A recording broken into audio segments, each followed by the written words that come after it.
नमस्कार। देश काल में आपका स्वागत है। मैं हूं मुकेश कुमार। दोस्तों, क्या अमेरिका की गुप्तचर एजेंसी CIA रूस के राष्ट्रपति व्लादिमीर पुतिन की हत्या करना चाहते हैं? क्या अमेरिका यूक्रेन के हालात से इतना हताश हो गया है, या यूं कहें कि डोनाल्ड ट्रंप यूक्रेन का समाधान न मिल पाने की वजह से या न ढूंढ पाने की वजह से इतना हताश हो गए हैं कि अब वो इस आखिरी विकल्प की तरफ सोच रहे हैं कि कैसे पुतिन को ही एलिमिनेट कर दिया जाए, जो कि उनके हिसाब से सारी प्रॉब्लम की जड़ हो सकते हैं। अगर पुतिन ना हो तो रूस में एक तरह से वैक्यूम बन जाएगा और यूक्रेन वॉर जो है वो उसको ख़त्म करना ट्रंप के हाथों में आ जाएगा। वो तब ज़्यादा दबाव डाल पाएंगे मॉस्को पर और युद्ध विराम या युद्ध को ख़त्म करने की दिशा में एक ठोस उपलब्धि हासिल कर पाएंगे। ये सवाल इसलिए उठ रहा है कि अभी हाल में यूक्रेन ने जो राष्ट्रपति व्लादिमीर पुतिन का नोवगोरोड क्षेत्र में स्थित निवास है उस पर ज़बरदस्त ड्रोन हमला किया था।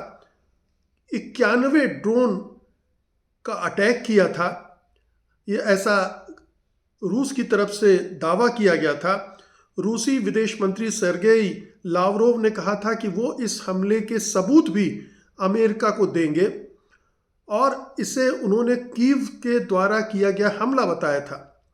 अब अगर ये हमला हुआ था, हालांकि CIA इससे इनकार कर रहा है, कह रहा है कि ऐसा कोई हमला नहीं हुआ था। लेकिन अगर आप डोनाल्ड ट्रंप की प्रतिक्रिया को देखें तो उस समय वो बहुत गुस्से में थे। उन्होंने बताया था कि पुतिन ने उन्हें फ़ोन पर सूचित किया था कि हमला हुआ था और ट्रंप ने इसे अच्छा नहीं और गलत समय पर हमला बताया था। ट्रंप ने यूक्रेन को टॉम हॉक मिसाइलों का ट्रांसफ़र भी इसीलिए रोक दिया था और कहा था कि ये हमला करना एक बात है, लेकिन यानी रूस पर हमला करना एक बात है, लेकिन पुतिन पर और पुतिन के घर पर हमला करना अलग बात है। उन्होंने ये भी कहा था कि इससे शांति की जो प्रक्रिया चल रही है, पीस प्रोसेस चल रही है, उसमें जटिलता पैदा हो सकती है, पेचीदगी आ सकती है। हालांकि दूसरी तरफ कुछ कंट्राडिक्टरी रिपोर्ट्स भी आई और ये भी कहा गया कि ट्रंप पुतिन पर किए गए इन हमलों से बहुत खुश हैं, क्योंकि उन्हें लग रहा है कि इन हमलों से पुतिन जो अभी काबू में नहीं आ रहे हैं वो डर जाएंगे और काबू में आ जाएंगे और समझौता में के लिए ज़्यादा लचीला रुख अख्तियार कर सकते हैं।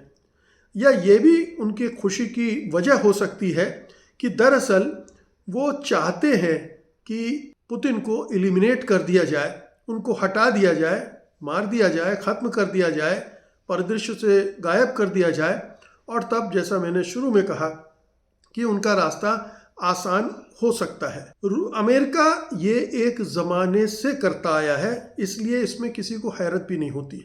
अमेरिका CIA रिजीम चेंज करने के लिए, अपने पसंद के शासकों को सत्ता में लाने के लिए या जिन्हें वो नापसंद करता है उनको सत्ता से हटाने के लिए इस हत्या का सहारा, एसिसिनेशन का सहारा लेता रहा है और इसके 50 उदाहरण मौजूद हैं, जिसमें कई में सफलता भी मिली है उसे और कई मामलों में असफल भी हुए हैं।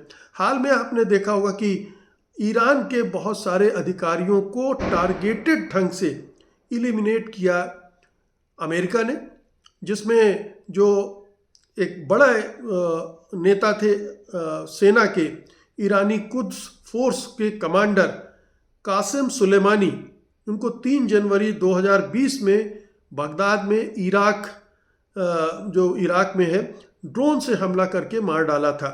इसके अलावा भी ईरान के अंदर हमला करके ईरान के कई महत्वपूर्ण नेताओं को, सैन्य नेताओं को मार गिराया था और ये बताता है, सीरिया में भी इसी तरह से उसने हत्या करवाई थी।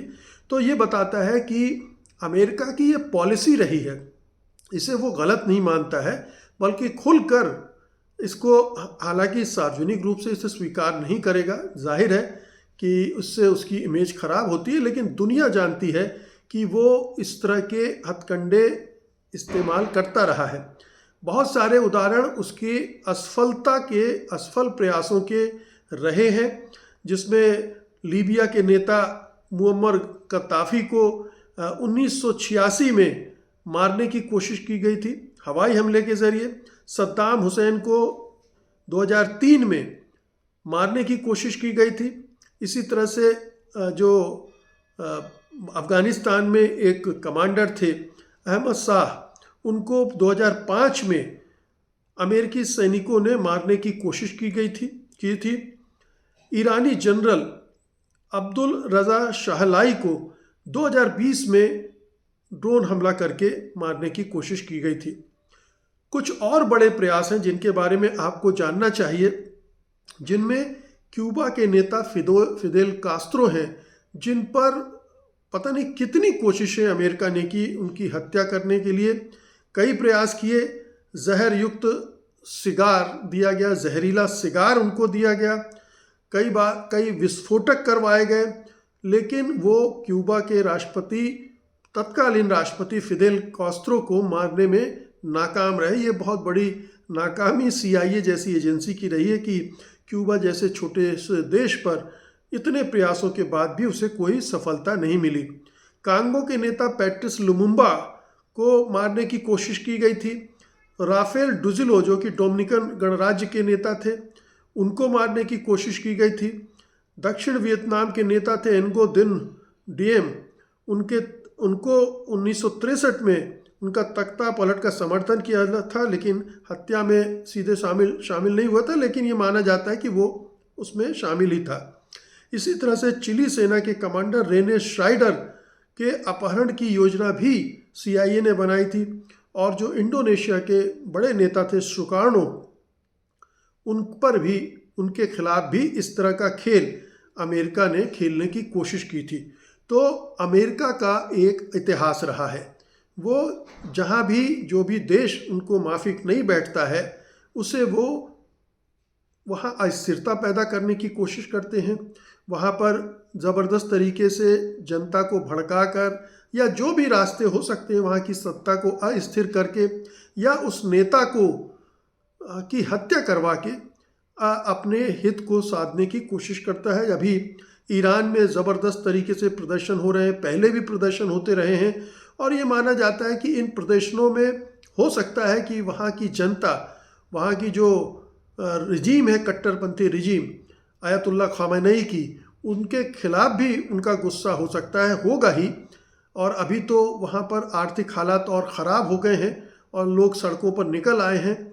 तो ईरान में लोगों की नाराज़गी के बहुत सारे कारण मौजूद हैं, लेकिन इन कारणों का इस्तेमाल या इन कारणों को मुद्दा बनाकर लोगों को भड़काना, ये अमेरिका का खेल चलता रहा है और अभी चल रहा है। वो किसी भी तरह से ईरान में रिजीम चेंज करना चाहते हैं, और ताकि पूरे मध्य पूर्व में कोई भी देश उसके खिलाफ ना हो। इज़राइल का एजेंडा भी यही है। इज़राइल के लिए भी अमेरिका ईरान की ताकत को, ईरान को तो कभी ख़त्म कर नहीं सकता, लेकिन ईरान में जो भी एक विरोधी शक्ति है उनके हिसाब से, उसको ख़त्म करने का एजेंडा उसका बहुत पहले से चला आ रहा है।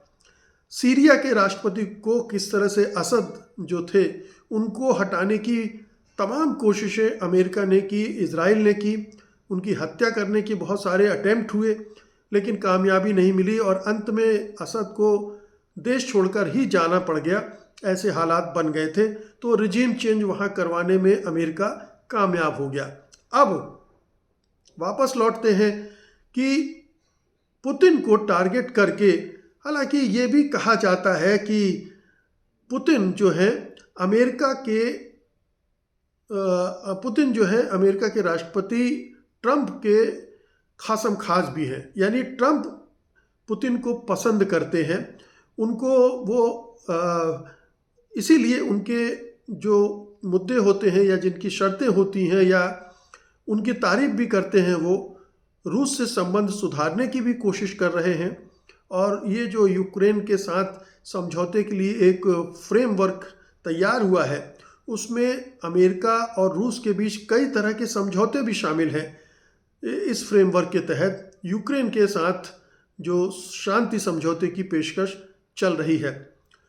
तो मामला ये है कि अमेरिका की दोहरी नीति भी हो सकती है, तिहरी नीति भी हो सकती है। और उसके चूँकि अमेरिका राष्ट्रपति जो है कई बार वहाँ की जो गुप्तचर एजेंसियां हैं, सेना है, उनका बंधक भी होता है। वो इतना भी स्वतंत्र नहीं होता है कि अमेरिका की जो नीतियां हैं, जो इन पेंटागन बनाता है, सुरक्षा नीति खास तौर पर, और जो विदेश नीति होती है, ये दोनों मिलकर चलती हैं। और अगर अमेरिका के वर्चस्व को बनाए रखना है तो वो कोशिश ये होती है कि कहीं से भी अगर चुनौती मिल रही है तो उनको उसको ख़त्म करना उनका पहला एजेंडा होता है।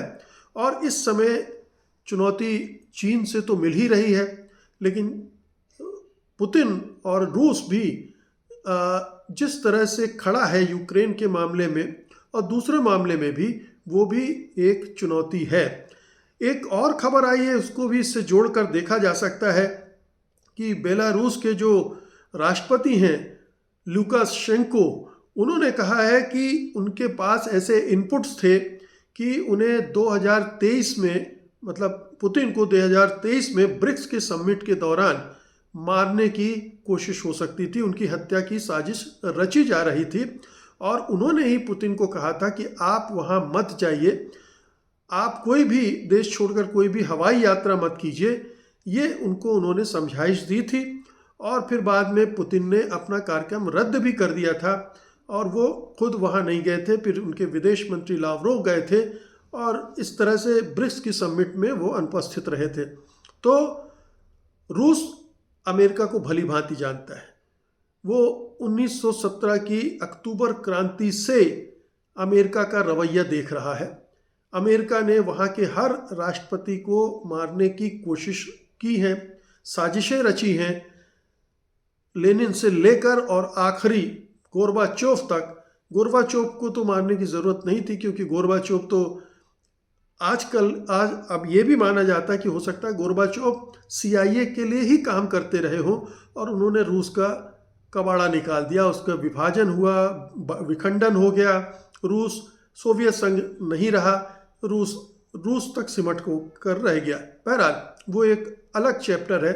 लेकिन अमेरिका को रूस की ये ताकत सुहाती नहीं है। और जो अमेरिका के यूरोपीय सहयोगी हैं, वो भी रूस से खौफ खाते हैं कि रूस के पास इतनी सैन्य शक्ति है, भले ही वो बड़ी आर्थिक शक्ति ना हो, लेकिन उसके पास सैन्य ताकत, मिलिट्री फोर्स इतनी है कि वो उनके लिए संकट बन सकता है। वो डरे रहते हैं रूस से। और इसलिए अगर ख़ास तौर पर पुतिन जिस तरह से डटे हुए हैं, उन्हें लग रहा है कि पुतिन की वजह से कभी भी यूरोप के किसी भी देश पर हमला हो सकता है। और अगर यूरोप भी इस खेल में शामिल हो अमेरिका के साथ कि क्यों ना पुतिन को ही रास्ते से हटा दिया जाए, तो सारा खेल ही पलट जाएगा। तो ये शंकाएं हैं, ये कॉन्स्पिरेसी थ्योरीज भी कही जा सकती हैं।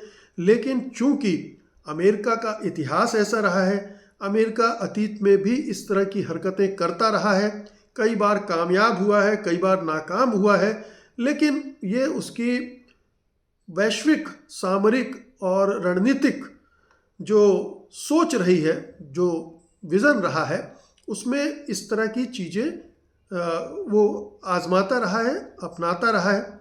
इसलिए बहुत मुमकिन है कि पुतिन को ख़त्म करने की साजिश यूक्रेन के ज़रिए की जा रही हो, यूक्रेन के कंधे पर बंदूक रखकर पुतिन का शिकार करने की कोशिश की जा रही हो। पुतिन, अगर यूक्रेन के ड्रोन हमले से पुतिन की जान जाती है तो अमेरिका तो हाथ झाड़ कर खड़ा हो जाएगा कि भाई इसमें तो हमारा काम नहीं है। लेकिन यूक्रेन जो कुछ कर रहा है, ज़ेलेंस्की जो कुछ भी कर रहे हैं, उसकी पल पल की खबर अमेरिका को रहती है। बिना अमेरिका की इजाज़त के, जानकारी के लिए इस तरह के हमले यूक्रेन कर ही नहीं सकता कि 91 ड्रोन राष्ट्रपति पुतिन के निवास पर भेज दे वो, और अमेरिका को कोई खबर भी ना हो, ऐसा तो संभव ही नहीं है। तो ये अगर असंभव है तो यूक्रेन अमेरिका के इशारे पर ये कर रहा है, और कर रहा है तो अमेरिका को, अमेरिकी राष्ट्रपति को निश्चित रूप से इसकी जानकारी भी होगी। वो बेशक अनजान बनने की कोशिश कर रहे हों, दिखा रहे हों कि वो बड़े नाराज़ हैं और इससे शांति प्रक्रिया में बाधा आ सकती है, कॉम्प्लिकेट हो सकती है, लेकिन दरअसल अंदर ही अंदर वो खुश हो रहे होंगे कि काश, और मना रहे होंगे कि काश ये हमला कामयाब हो गया होता तो रास्ते का एक कांटा निकल जाता। और आप देखिए कि उसके बाद भी अभी मॉस्को पर 31 दिसंबर को ही 9 और ड्रोन से हमला किया गया, और उनका भी मकसद जाहिर है। और एक बार आप याद कीजिए कि कुछ समय पहले भी क्रेमलिन पर अटैक किए गए थे, टारगेट पुतिन को बनाया गया था। पुतिन टारगेट पर है, यूक्रेन के जरिए अमेरिका टारगेट कर रहा है, और रूस और पुतिन बहुत बहुत समझदार लोग हैं। पुतिन तो केजीबी के एजेंट रह चुके हैं, वो अमेरिका को भली भांति जानते हैं, उसकी कार्यप्रणाली को, CIA को, तो वो इस सब से बेहतर वाकिफ़ है, और इसीलिए वो अपने आप को सुरक्षित रखने में कामयाब भी हो रहे हैं और आगे भी होंगे। लेकिन वो जानते हैं कि उनकी हत्या की कोशिशें अमेरिका द्वारा की जा रही होंगी, और उन्हें हटाने के लिए कुछ भी, किसी भी हद तक अमेरिका जा सकता है। भले ही ट्रंप कुछ भी कहें, किसी भी तरह का दिखावा करें, भले ही ट्रंप रूस से, पुतिन से दोस्ती का दावा करते रहें, लेकिन इस दोस्ती की आड़ में वो पीठ में छुरा भी घोंप सकते हैं। ये पुतिन बहुत बखूबी जानते हैं। इसलिए ये जो चर्चाएं चल रही हैं कि पुतिन की हत्या की कोशिश की जा रही, उसकी साजिशें रची जा रही हैं, इन्हें आप बिल्कुल निराधार मानकर खारिज नहीं कर सकते। बहुत बहुत शुक्रिया आपका। धन्यवाद। नमस्कार।